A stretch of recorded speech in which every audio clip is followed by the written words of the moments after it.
नमस्कार साथियों, स्वागत है आप सभी का अपने चैनल पर अमन प्रयास जी के जी सर। जैसा कि दोस्तों आज है आपका 11 जनवरी को दोस्तों आपका 4th शिफ्ट का एसएससी जीडी का दोस्तों पेपर आपका समाप्त हो गया है। तो जिन लोगों के पेपर था आशा करते हैं कि अच्छा गया होगा। ठीक है, तो आज के शिफ्ट में हम लोग देखेंगे जीके प्लस हिंट देखिए अधिकतम रियल प्रश्न मिल गए हैं, तो सभी के आंसर को जानने का प्रयास करेंगे। एक छोटा सा रिव्यू भी एनालिसिस देखेंगे कि आपका कैसा आपका आज का 4th शिफ्ट का पेपर था। और दोस्तों पीडीएफ के लिए आप अगर पीडीएफ लेना चाहते हैं तो टेलीग्राम चैनल को ज्वाइन कर लीजिएगा, लिंक डिस्क्रिप्शन बॉक्स में दिया गया है। इसके साथ ही साथ आपको व्हाट्सअप नंबर भी सामने दिख रहा होगा, तो वही लोग मैसेज कीजिएगा जो लोग अपना डेट ऑफ एग्जाम और आपका शिफ्ट बताइएगा, तभी मैसेज कीजिएगा, वरना आपका मैसेज को इग्नोर किया जाएगा।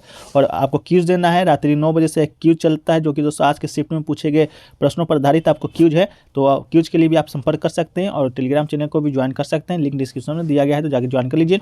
चलिए वीडियो को शुरू करते हैं। इससे पहले वीडियो निवेदन है कि अगर आप चैनल पर नए हैं तो चैनल को सब्सक्राइब कर लीजिएगा, नोटिफिकेशन बेल को ऑल पे क्लिक कर लीजिएगा एसएससी जीडी परीक्षा 2023 से जुड़ी हर पल अपडेट के लिए। ठीक है, चलिए देखिए पहला प्रश्न जो देखने को मिल रहा है दोस्तों, आपका नीति आयोग का उपाध्यक्ष कौन है, ये क्वेश्चन आपसे पूछा गया था। तो इसका तो राइट आंसर दोस्तों आपका सुमन बेरी हो जाएगा। सुमन के बेरी को नीति आयोग का नया उपाध्यक्ष नियुक्त किया गया है। तो बात है यहाँ उपाध्यक्ष का, लेकिन कभी अध्यक्ष भी पूछ दिया जाए तो क्या होगा, तो अध्यक्ष दोस्तों आपका नरेंद्र मोदी हो जाएंगे। अध्यक्ष वही होता है जो भारत के प्रधानमंत्री होता है, वही दोस्तों आपका नीति आयोग का अध्यक्ष होता है। ठीक है, इसके अलावा एक और प्रश्न बार बार रिपीट होता है आपका कि नीति आयोग के सीईओ कौन है, तो ये दोस्तों आपका हो जाएगा राइट आंसर परमेश्वरन अय्यर हो जाएगा। इसका स्थापना दोस्तों का हुआ था, स्थापना आपका 1 जनवरी 2015 को हुआ था।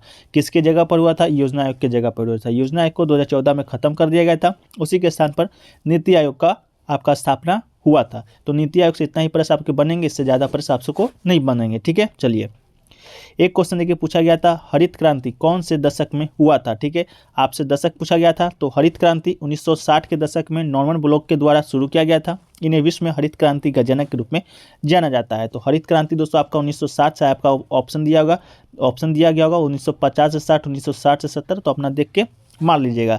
ठीक है, संस्था क्रांति के जनक कौन कहलाते हैं, तो नॉर्मन ब्लॉक दोस्तों आपका कहाँ के कहलाते हैं, पूरी दुनिया लेवल पर हरित क्रांति का जनक।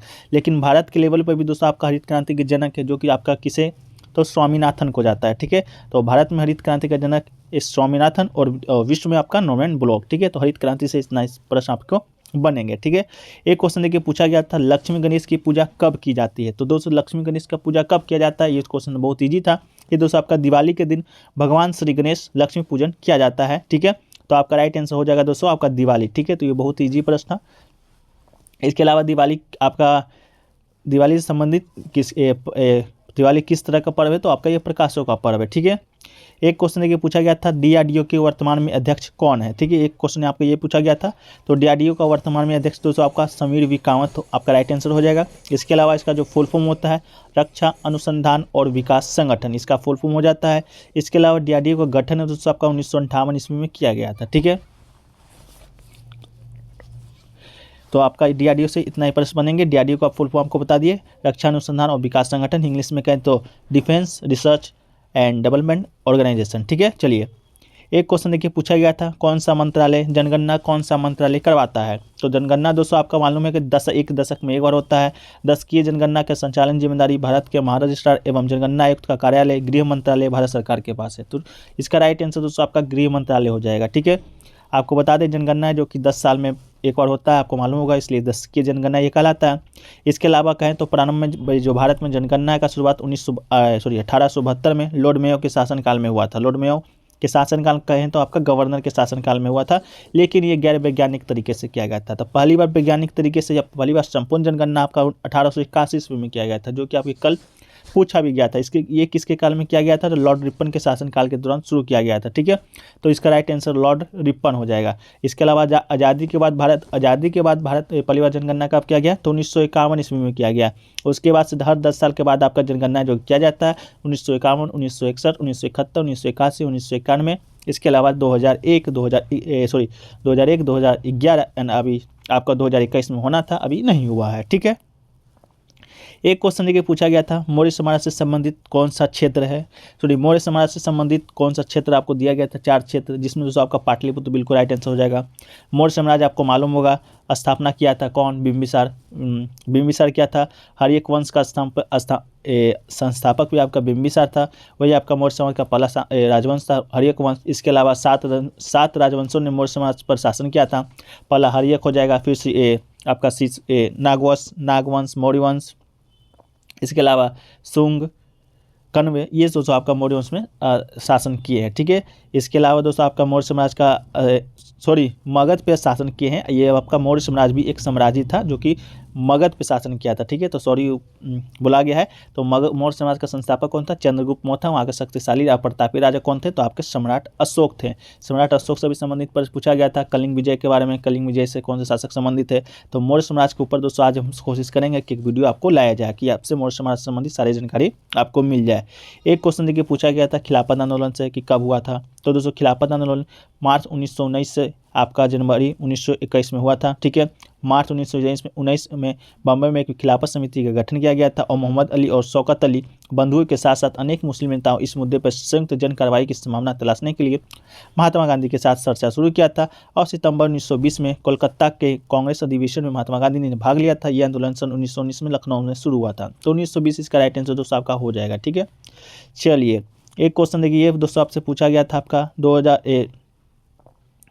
ये क्वेश्चन पूछा गया 2018 का एशियाई खेल कहाँ हुआ था। करंट अफेयर दोस्तों आपका क्वेश्चन बहुत ही कम पूछा जा रहा है। ज़्यादातर क्वेश्चन आपको स्टैटिक जीके से ही 2018, 17, 16 इससे ही पूछा जा रहा है। ठीक है, तो 2018 का एशियाई खेल कहाँ हुआ था। तो 2018 का एशियाई खेल दोस्तों आपको बता दें 18वां एशियाई खेल था जो कि दोस्तों इंडोनेशिया में खेला गया था और 18 अगस्त से इसका शुरुआत हुआ था।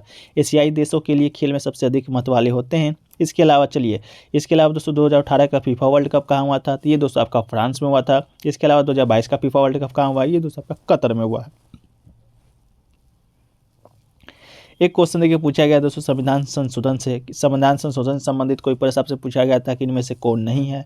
ऑप्शन मुझे नहीं मालूम है, इसका क्वेश्चन आंसर आप लोग बताइएगा।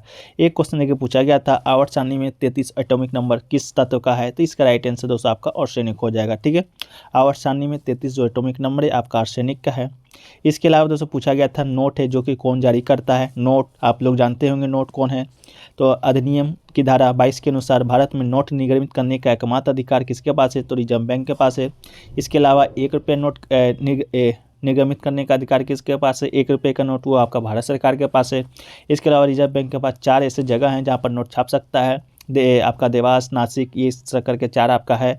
तो 4 जगह नोट छपाई आपका होता है। तो ये भी क्वेश्चन आपसे पूछा गया था। ठीक है, एक क्वेश्चन देखिए पूछा गया था राष्ट्रपति पद के लिए कौन सी विशेषताएं नहीं है। तो दोस्तों आपका शिक्षा से संबंधित कोई एक कथन था, सेंटेंस था, जो कि आपका बिल्कुल राइट था।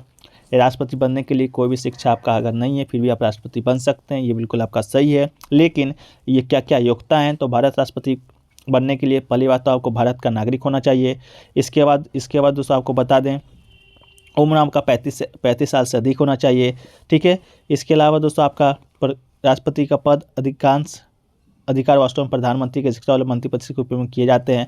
राष्ट्रपति दोस्तों आपका वास्तविक आपका एक प्रमुख होता है, लेकिन आपका सबसे ज़्यादा जो आपका शक्ति होता है आपका कहा किस में होता है, प्रधानमंत्री में किस में, तो आपका मंत्रिपरिषद में। ठीक है, चलिए आपका एक बात अगला क्वेश्चन है दोस्तों आपका लोसार फेस्टिवल किस राज्य में मनाया जाता है। देखिएगा लोसार फेस्टिवल दोस्तों नाम में थोड़ा सा कन्फ्यूजन है। एक आपका लद्दाख में मनाया जाता है। ठीक है, एक दोस्तों लोसर जो फेस्टिवल है आपका तिब्बत, नेपाल, भूटान का सबसे महत्वपूर्ण बौद्ध त्यौहार है। इसके अलावा भारत के असम और सिक्किम राज्यों में भी त्यौहार मनाया जाता है। लोसार तिब्बती बौद्ध धर्म का एक त्यौहार है। तो लोसर क्या कौन सा आपका आया था, लद्दाख वाला आया था या तिब्बत वाला आया था। लद्दाख ऐसे ऑप्शन में था, तो इसका राइट आंसर आपका लद्दाख भी हो जा सकता है। एक क्वेश्चन के पूछा गया था अपर्णा सतीशन कौन से नृत्य से संबंधित है। ऑप्शन दिया गया था कथकली, मोहिनीअट्टम, कुचिपुड़ी। तो आपका राइट आंसर दोस्तों कुचिपुड़ी हो जाएगा। कुचिपुड़ी डांसर अपर्णा सतीशन ने प्रतिष्ठित राष्ट्रीय नृत्य शिरोमणि पुरस्कार 2022 जीता था। आपके क्वेश्चन में ये भी शामिल था कि आपका राष्ट्रीय नृत्य शिरोमणि पुरस्कार 2022 भी जीता। अपर्णा सतीशन कौन से डांस से संबंधित है, तो कुचिपुड़ी शास्त्रीय नृत्य। कुचिपुड़ी क्या है, तो दोस्तों आपका भारत में टोटल 8 शास्त्रीय नृत्य है, उसमें से आपका कुचिपुड़ी भी है। कुचिपुड़ी कहाँ का है, तो आपका आंध्र प्रदेश का है। इसके अलावा मोहिनीअट्टम कहाँ का है, तो आपका भरतनाट्यम का है। कथकली दोस्तों आपका कहाँ का है, तो आपका मोहिनीअट्टम दोस्तों आपका कर्नाटक का है, आपका कथकली भी कर्नाटक का ही है, दोनों का आपका कर्नाटक का है। एक आपका कथक हो जाता है जो कि आपका उत्तर भारत का है। इसके अलावा आपका एक है भरतनाट्यम जो कि तमिलनाडु का है। जो आपका एक फिर उड़ीसा है जो कि उड़ीसी जो नृत्य है, शास्त्रीय नृत्य है, वो आपका उड़ीसा का है। मणिपुरी, वो भी आपका मणिपुरी। एकमात्र बच गया आपका सतरिया जो कि दोस्तों आपका असम का है। तो आपको ये शास्त्रीय नृत्य याद रखने का बहुत ही शॉर्ट ट्रिक है, शॉर्ट ट्रिक से कि आप इसे भी याद रख सकते हैं। एक क्वेश्चन देखिए पूछा गया था गौफ नृत्य किस साथ से संबंधित है।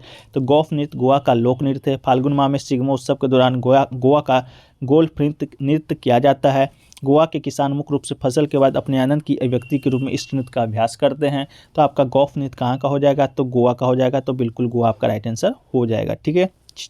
एक क्वेश्चन देखिए पूछा गया था 1971 के समय कौन सी पंचवर्षीय योजना चल रहा था। तो 1971 के समय दोस्तों आपका चौथी पंचवर्षीय योजना चल रहा था। कौन सा चल रहा था, चौथा पंचवर्षीय योजना चल रहा था। इसके अलावा पांचवा जो पंचवर्षीय योजना आपका 1974 से 1979 तक चला था। इसका जो मुख्य उद्देश्य था गरीबी हटाना था और आत्मनिर्भरता की दिशा में प्रयास करना था। ठीक है। तो आपका चौथा उसका राइट आंसर हो जाएगा। पांचवा का भी आप टाइम पीरियड याद रखिएगा। एक देखिए हिंदी का क्वेश्चन पूछा गया था मुट्ठी गर्म करना का मुहावरा का लोकाकृति का क्या अर्थ होगा।